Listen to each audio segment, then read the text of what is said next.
All right, it is time.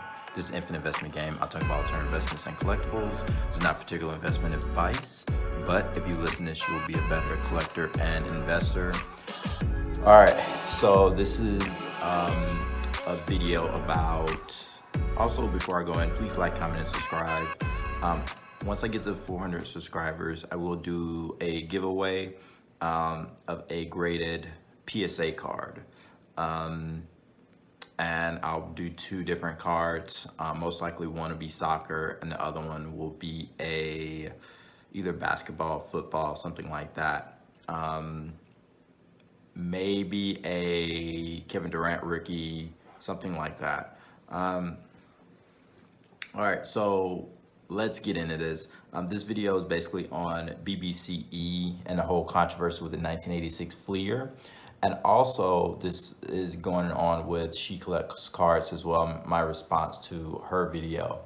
All right, so the big thing that people are talking about is BBCE and the 1986 Fleer box. From my understanding, from everything I've done research for this, it looks like the box was authentic, but it was tampered with.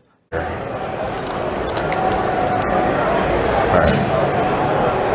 Paxton and Ancient Gum. Ladies and gentlemen, Emmanuel Mendez, pulled by Eman just held the Michael Jordan 1986 rookie. Here goes nothing. Keeping that in the pack, as instructed. Oh, wait, gum here. Gotcha. Two things. When BBC were authenticating this box, what they did specifically was they took out 2 packs because they were apparently tampered with. Which probably means the entire box was tampered with. If a sealed box had packs tampered with, that means the whole thing is probably compromised in some way, shape, and form. And then they replaced it with 2 packs that could have been tampered with. That's the big thing that people are missing. The 2 packs they probably put in could be packs that were tampered with, or there was some kind of issue. The issue is the order of the cards was predictable for the 1986 Fleer box as far as the packs. There's a sequence that all of them follow, and this one did not follow a sequence. And the theory is that someone repackaged, that someone had a complete set, but they were low grade, and they repackaged that, or at least for the Michael Jordan and Hakeem Olajuwon cards, the most expensive cards, which I'm gonna be honest with you, I see that happening, especially, this is something that people need to get in and understand. BBC had an issue before, specifically with the Pokemon cards G.I. Joe, right? Oh my God, bro. G.I. Joe? G.I. Joe? G.I. Joe. It could have been anything else.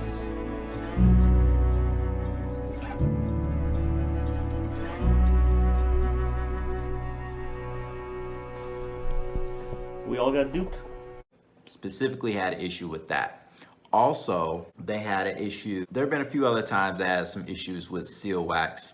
And the big thing with them is they don't really do anything as far as really protecting you, right? If you grade with PSA and they authenticate and say this is authentic and it's not tampered with, and somehow there's proof that it has been, and now, you know, everybody in the secondary market is like, oh, you got a fake card, I don't want to buy it. PSA will buy it from you with the full market value was supposed to be. BBC doesn't do that. As a matter of fact, this is what they have, and the owner of BBC came out and said this. The charge for authenticity will be 8% of the retail value of the box with a maximum of $5,000. For rest services, the charge will be 15% at retail value. Therefore, BBCE makes no warranty or representation and shall have no liability whatsoever to customer for the determination made for any submitted item. BBCE shall have no liability to customers. So basically, they don't really guarantee anything. They kind of give you peace of mind for people who are naive, basically. And I'm gonna be honest with you, We talk about grading companies and disruption. This market, seal wax, there's so many people hoarding seal wax in their closet. This is gonna give people the option to go in. If you actually wanna go into business and actually make money and sell people, you know, the picks as far when it comes to the gold rush, do a seal wax authentication and actually give a guarantee. I know this is probably harder than grading cards, but I'm gonna be honest with you, this is very helpful. Also, BBC also grades packs for PSA. So I would probably stay away from graded packs, especially if it comes from PSA. I would probably do any of the other 3 grading companies because they may be more competent in this area. The issue with 1986 Fleer, I mean, that's a 6-figure box. And if you're buying 6-figure wax, you're gonna have people that are going to do more to make money off people, right? So, what's good, bro? All right, man. Live on Air Network, our breaker DSS was doing a prison box, $15,000 box, sealed. They got it in a private sale. They sell it out the break. They get ready to go live. They open up the box. Get the out of here, bro. Yes, check that out. so they're gonna make fakes. They want to make money off people. And if something's $100,000, $200,000, $300,000 for a seal wax, well, guess what? Those people are going to be willing, if they can, to, you know, come up with $25,000 to fake it, or $50,000, because the ROI is, you know, could be 50% or 100 or even 100%, or, you know, $100,000 or $50,000 if it's $100,000. The box costs $100,000. It take you $50,000 as far as equipment and everything you need in time to actually make a exact replica, and then have it have the BBCE wrap or whatever, and authentication, or send it to BBCE and have them authenticate it. Then people are gonna do that. People are gonna tamper with stuff. People are gonna alter stuff. People are gonna open packs, take out the best card in the box, and then reseal them and place another card in there. People are gonna do that just because there's so much money in this. If they're gonna counterfeit a $20 bill, obviously, why wouldn't they try to counterfeit or fake or alter something that's worth hundreds of thousands of dollars or tens of thousands of dollars? Like that's something to keep in mind. And that's why seal wax really isn't the safest option. People think, oh, I'm gonna buy seal wax, where my closet goes up more.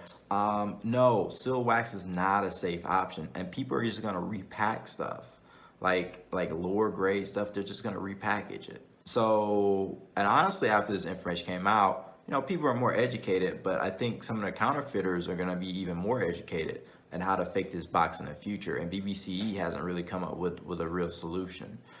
So you may be holding seal wax if it's not modern. If it's older, like vintage, then it could be fake. It could be faked. People would do it all the time. People were doing it in the 90s and early 2000s before this stuff was worth that much. So that's something to keep in mind. Yeah, so I warn people to not trust seal wax. The other issue was Shecollectscards. I believe she bought this this box of cards. And the box turned out to be empty, and she said it was from StockX. Oh my god.